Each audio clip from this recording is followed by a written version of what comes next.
día más en la Bahía y su gente, en este espacio de arte en la Bahía, que tanto estamos ocupando, porque sabéis que a mí todo lo que tiene que ver con el teatro, con las escenas, con la música, sabéis que a mí es lo que me gusta. Hoy tenemos a alguien que cuando me he estudiado un poco su historia, él se está riendo ya, yo esperaba encontrarme con un señor mayor porque, madre mía, ¿cómo le ha dado tiempo a este chico a hacer todo?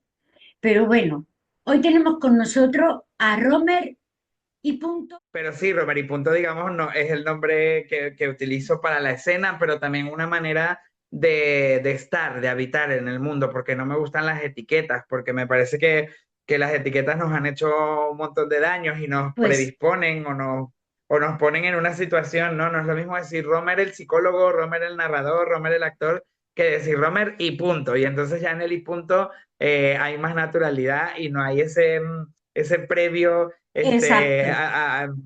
ante lo que haga o ante lo que soy, ¿no? Bueno, ya él ha dicho todo. Bueno, todo no.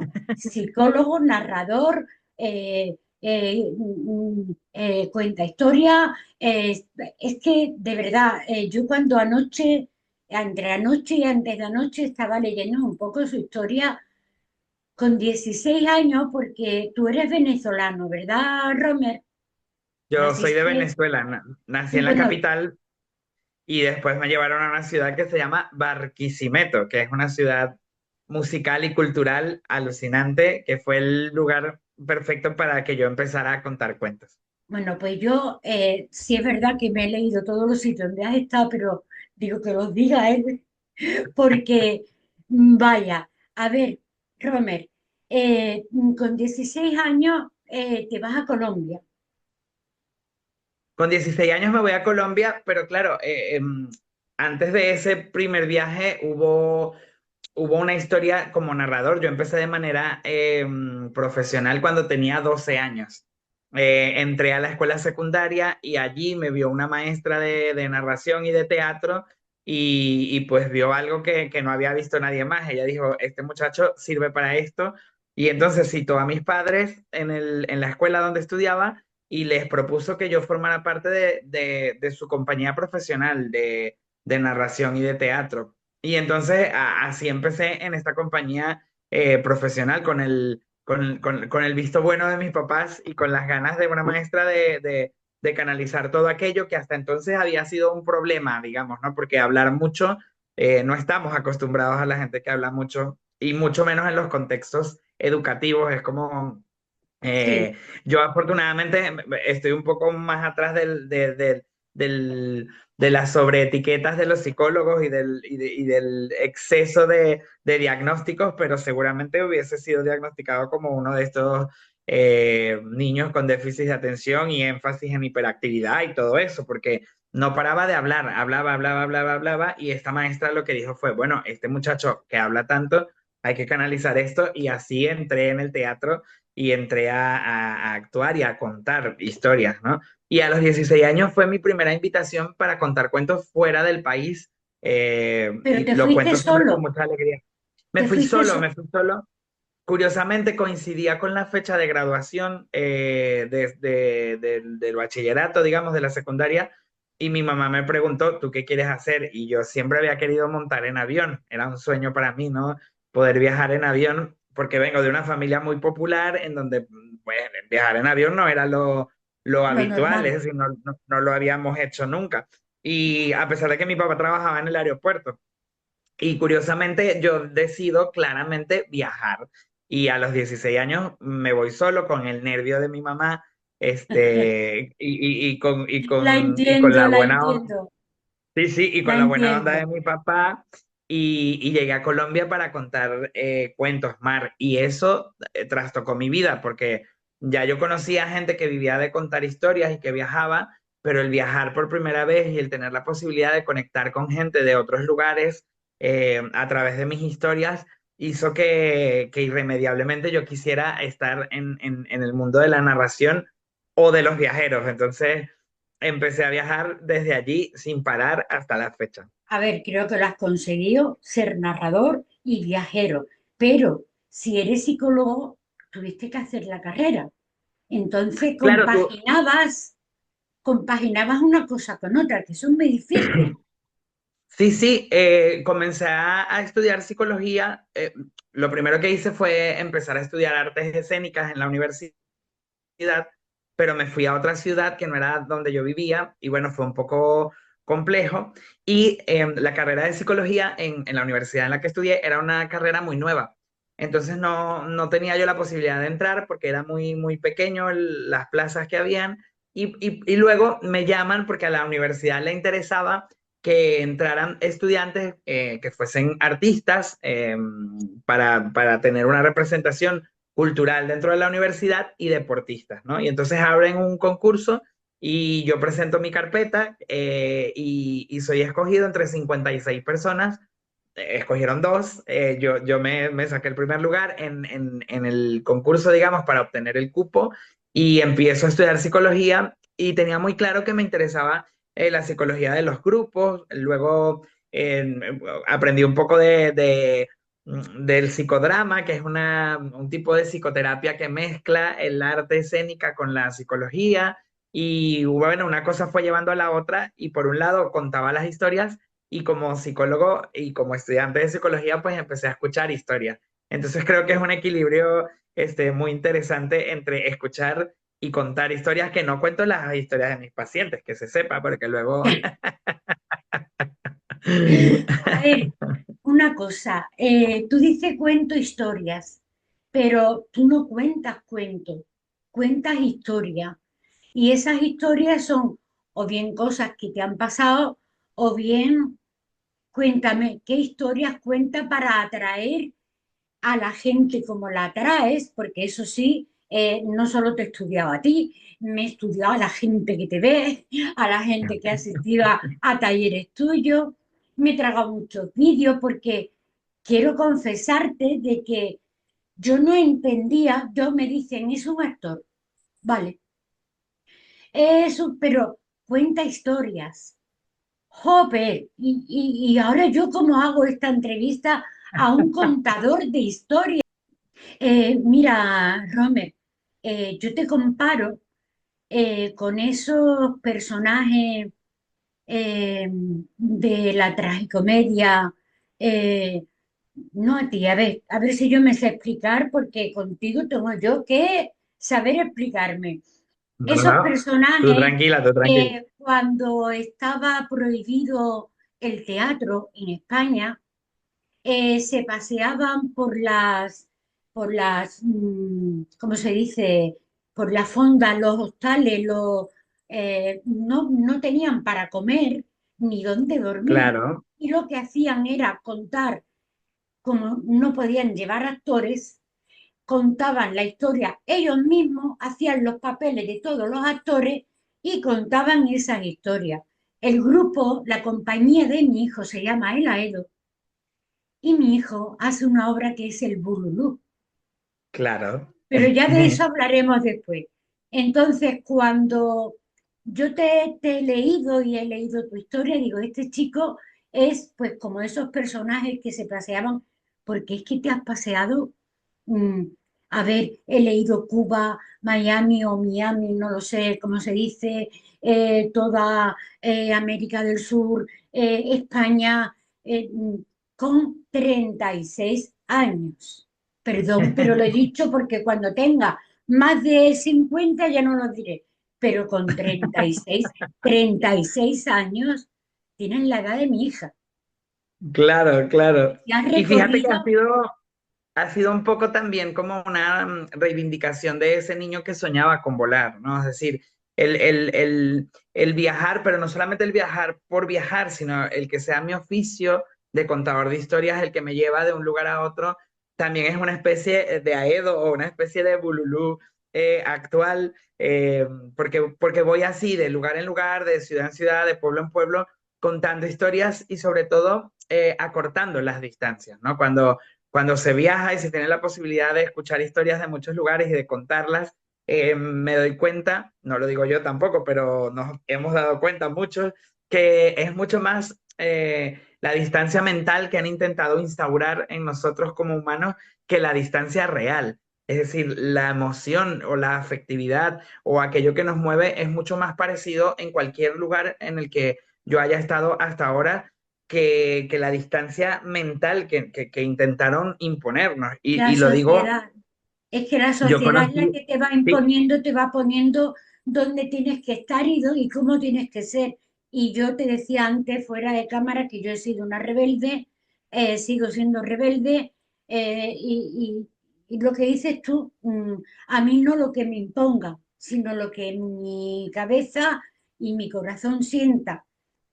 claro, Perdona, no te entonces quiero cortar mucho.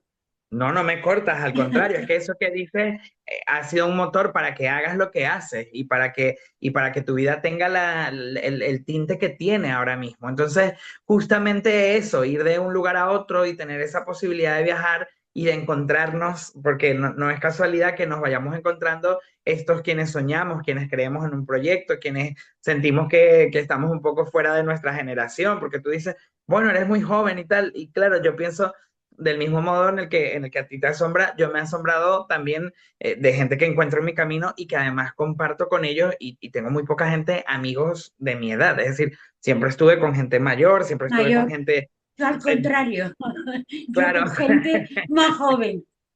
sí, sí, sí, pero pasa también que en eso de las historias, los momentos de la vida van marcando también una emotividad y una afectividad distinta y que es necesaria mantener. Y a mí me pasa, ¿no? Cuando cuento cuentos para adolescentes o para población un poco más joven, claro, es un poco irme allí, intentar no olvidarme qué era lo que yo afectivamente sentía en ese momento. Y contar, y cuando cuento para público infantil, lo mismo, y cuando cuento para adultos, igual. ¿No? Hay, es decir, hay un paso emotivo por las diversas etapas de la vida que claro, que nos han hecho que las distanciemos por la etiqueta, porque se supone que a esta edad haces tal cosa, ¿y qué pasa con los que no somos así?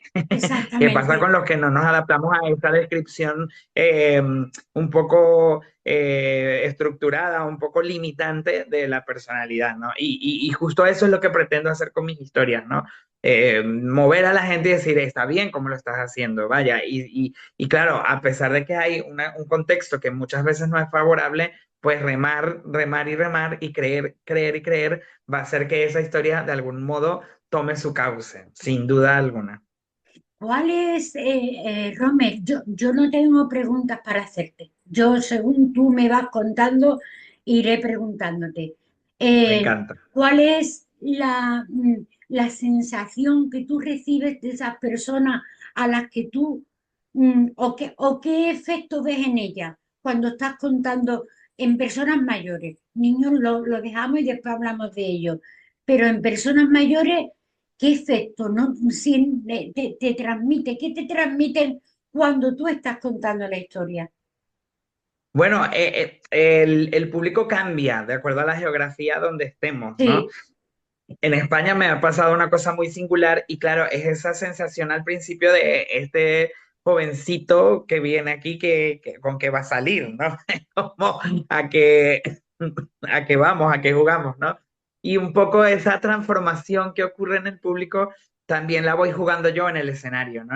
Recuerdo, por ejemplo, en Salamanca, un auditorio de gente muy asidua a la narración, al teatro, es una gira muy linda que organiza una narradora que se llama Charo Jaular, ella es de Zamora, y llegó a esta biblioteca, está todo el público, y claro, esa mirada, con respeto lo digo, ¿no? Pero un poco de incredulidad al inicio, bueno, ¿qué va a pasar aquí? Y recuerdo que luego cuando salían, había gente muy conmovida, gente muy emocionada, porque mis cuentos y mis historias tienen la finalidad de emocionar, ¿no? Y pasamos de estados de ánimo muy locos como el humor o como la gracia a estados de la nostalgia o a estados un poco más introspectivos. Y claro, ese viaje es el que la gente finalmente agradece, porque sentarte a escuchar una historia y que te lleva de la mano y que es una invitación respetuosa a que también te emociones, lo agradece mucho la gente, ¿no? Yo disfruto mucho porque vamos también transitando y cambiando en esa hora o en ese momento en el que estamos juntos en sentándonos distintos. yo a contar y ustedes a escuchar, pero también hay un momento en el que esa escucha se convierte en una escucha un poco más activa. Y es allí donde reside también algo que la gente le asombra mucho, que es esa improvisación o ese repentismo que también forma parte de mi quehacer escénico, ¿no? Y entonces allí ocurren momentos interesantes en el que la gente se emociona, Mar. Yo, por ejemplo, recuerdo las primeras veces que conté historias que estaban un poco más cercanas a la nostalgia o a la añoranza, el empezar a escucharlo en el público y ver cómo una lagrimita se escapaba y ver cómo era como, bueno, que también poder grande hay aquí, porque estamos acostumbrados un poco más al monologuista o a la hilarancia que lleva la risa, pero también la comunión que existe en el silencio, en la introspección, en esa emotividad que nos lleva a otro lugar y decir, bueno, ¿para dónde me está llevando esto, no? Creo que esa posibilidad de ver la transformación o el viaje emocional de la gente que escucha es una cosa que a mí me nutre muchísimo. Mira, Romer, a mí hace 2 semanas, yo lo siento, pero tengo que hablar de mi vida para poder entender la tuya y para que tú entiendas por qué.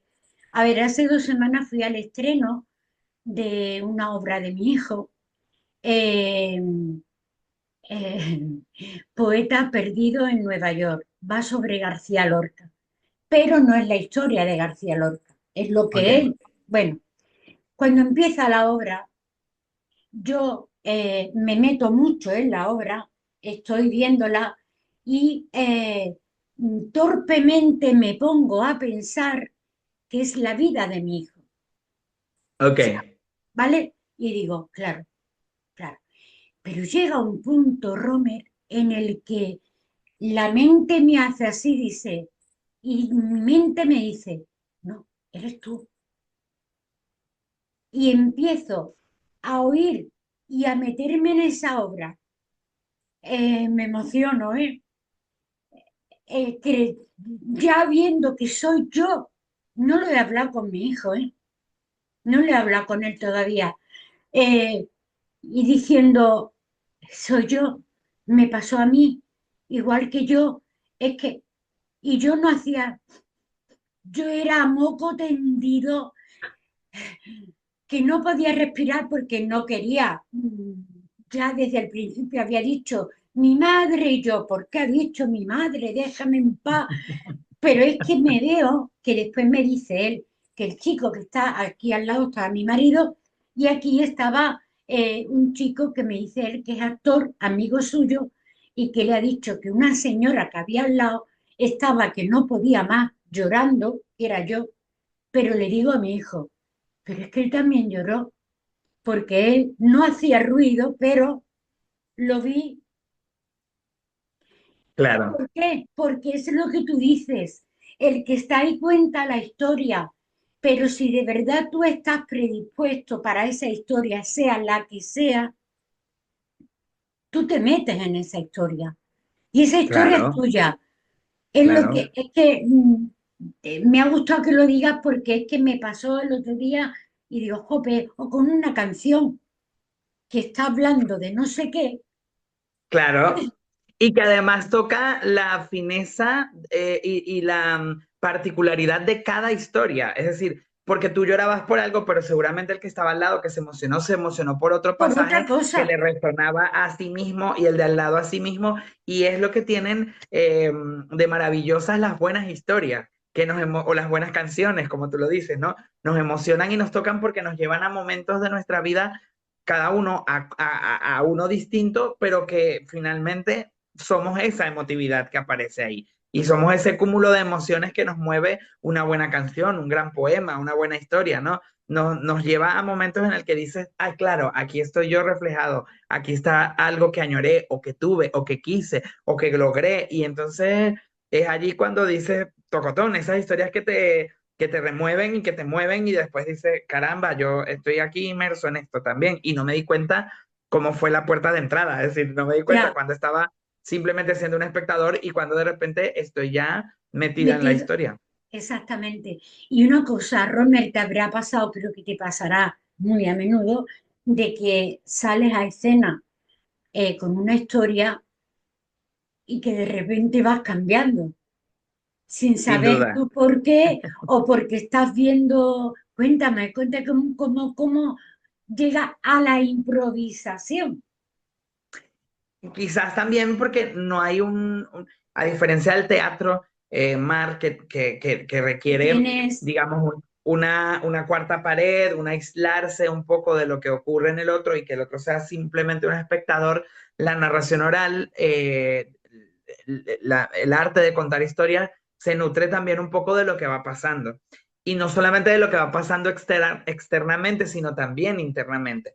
Entonces, claro, el día que tú viste una actuación, yo no ignoro ni dejo fuera lo que pasa en mí también como humano, ¿no? Es decir, esa emoción que me está transitando o esa manera de contar también está permeada por cómo vengo yo un poco al lugar al que cuente. Entonces, claro, verdaderamente tiene otro colorcito, tiene una magia distinta, tiene un sazón diferente cada vez que la historia aparece allí, ¿no? Yo tengo un marco, digamos, un marco emotivo en el que manejo las sesiones, pero claro, muchas veces esa te vas, historia se va moviendo y movilizando de acuerdo a lo que pase, porque el público a veces está mucho más receptivo hacia el humor o hacia el drama, o luego hay públicos y lugares geográficos en el que hay mucho más una postura de espectador y de, bueno, y veamos esto, a ver de, para dónde me lleva.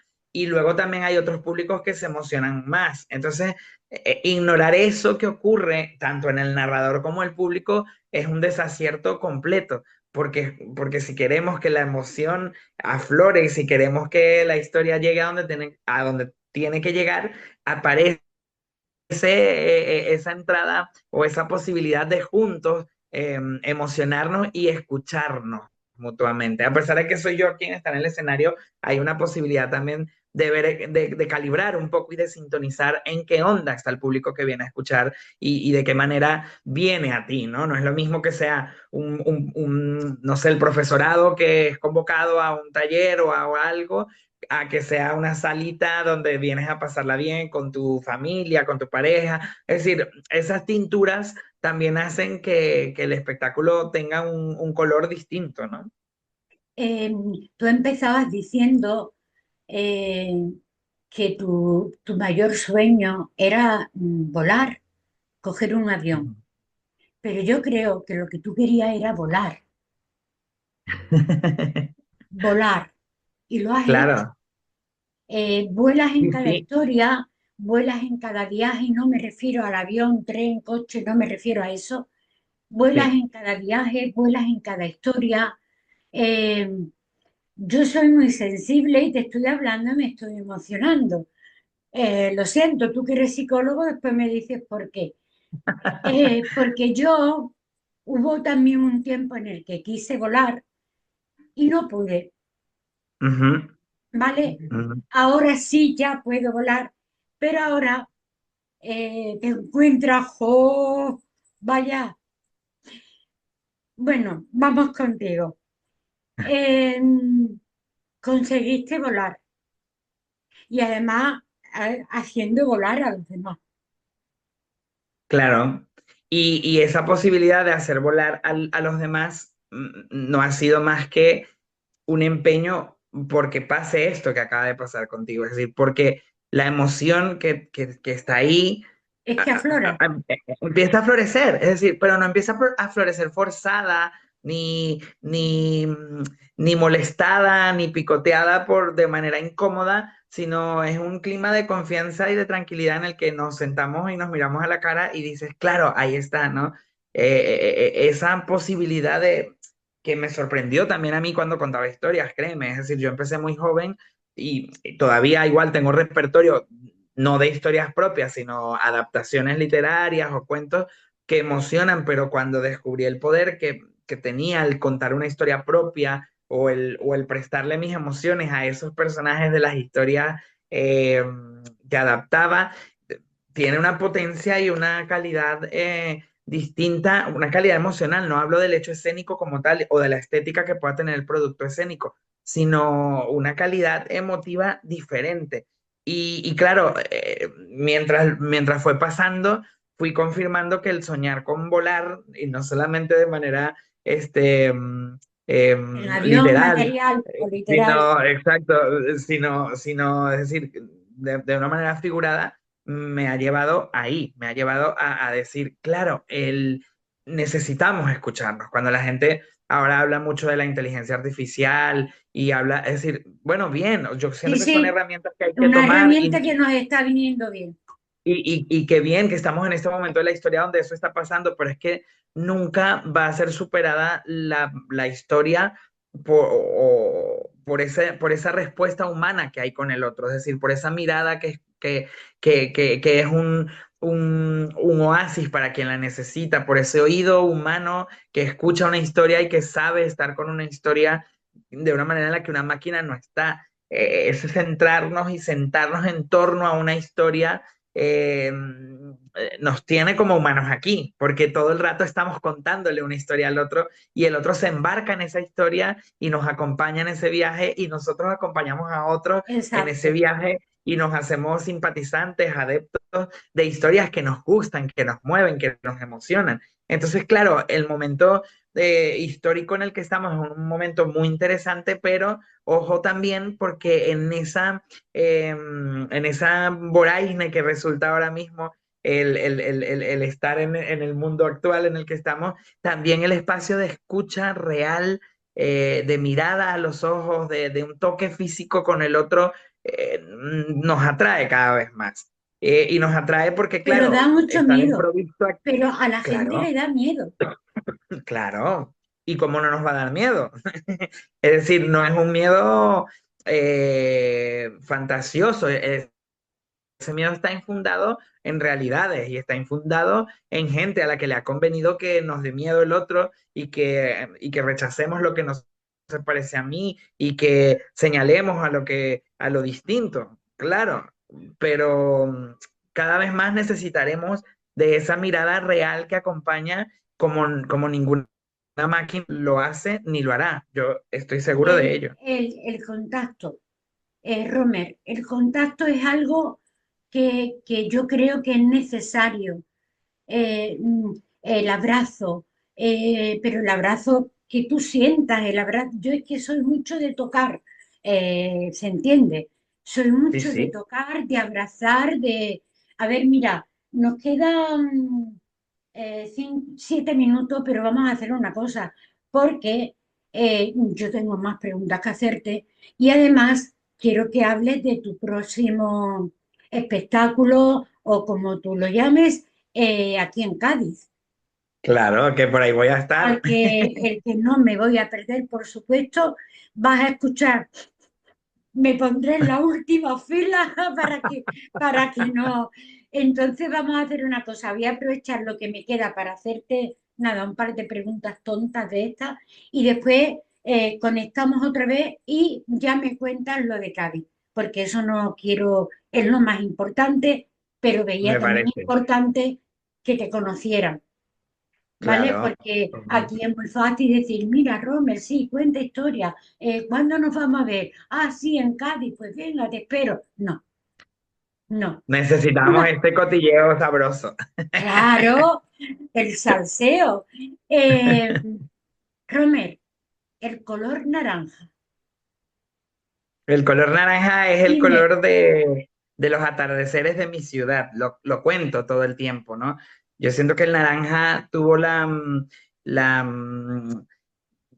la tarea en mi vida de abrigarme, de acobijarme, ¿no? Barquisimeto, la ciudad donde crecí, tiene un naranja muy intenso en cada atardecer y claro, yo empecé a hacer unas metáforas que fueron cobrando mucho sentido porque el cielo de mi ciudad se ponía naranja y era como una cobija gigante como que si te arropaba acogiera. y que, mira, al que estaba triste, al que estaba alegre, al que estaba en el trabajo, al que estaba pasando por algo, en algún momento en la ciudad en la que crecí, es que volteas a ver el cielo porque es una cosa fantástica, ¿no? Y entonces poner especial atención en el naranja desde que era muy niño, no recuerdo desde cuándo, está en mi ADN, ¿no? Y claro, empecé a descubrir que hay muchas cosas naranjas